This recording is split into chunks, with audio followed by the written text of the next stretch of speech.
कहते हैं भाग्य के भरोसे काम नहीं किए जाते, लेकिन आजकल किस्मत चमकाने के लिए कई हथकंडे अपनाए जा रहे हैं। बंगाल में विधानसभा चुनाव की सरगर्मी बढ़ने के बाद ही सट्टा बाजार में हलचल बढ़ गई है।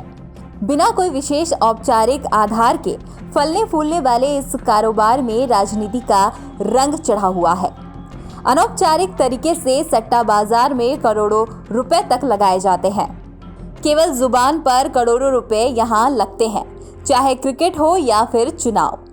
सट्टोरियों को बाजार की नब्ज सटीक तरीके से पता होती है।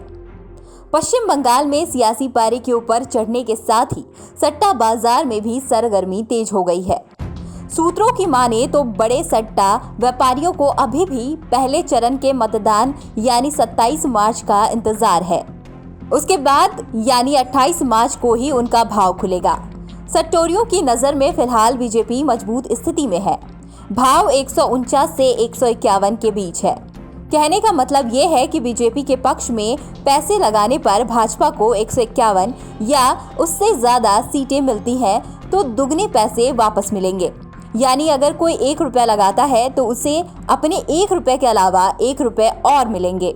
वहीं अगर भाजपा 151 सीटों से कम पाती है तो लगाया हुआ रुपया भी नहीं मिलेगा। अब नजर डालते हैं टीएमसी यानी तृणमूल के ऊपर। टीएमसी को 149 सीटों के भीतर ही दिखाया जा रहा है। यानी तृणमूल पर पैसे लगाने पर दुगने पैसे तभी मिलेंगे जब वो 149 सीटों से कम पाती है। लेकिन सट्टा बाजार में दोनों के बीच कांटे की टक्कर भी दिख रही है। वहीं 2 महीने पहले की बात करें तो 2 महीने पहले भी सट्टा बाजार के भाव 164 और 166 से बीजेपी के पक्ष में थे। मतलब भाजपा को 166 या उससे ज्यादा की सीटें मिलने और तृणमूल को 164 से कम सीटें मिलने की संभावना जताई जा रही थी।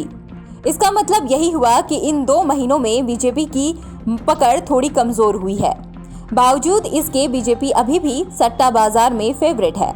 इसी के बीच हम बता दें कि सट्टा लगाना या खेलना भारत में अपराध की श्रेणी में आता है।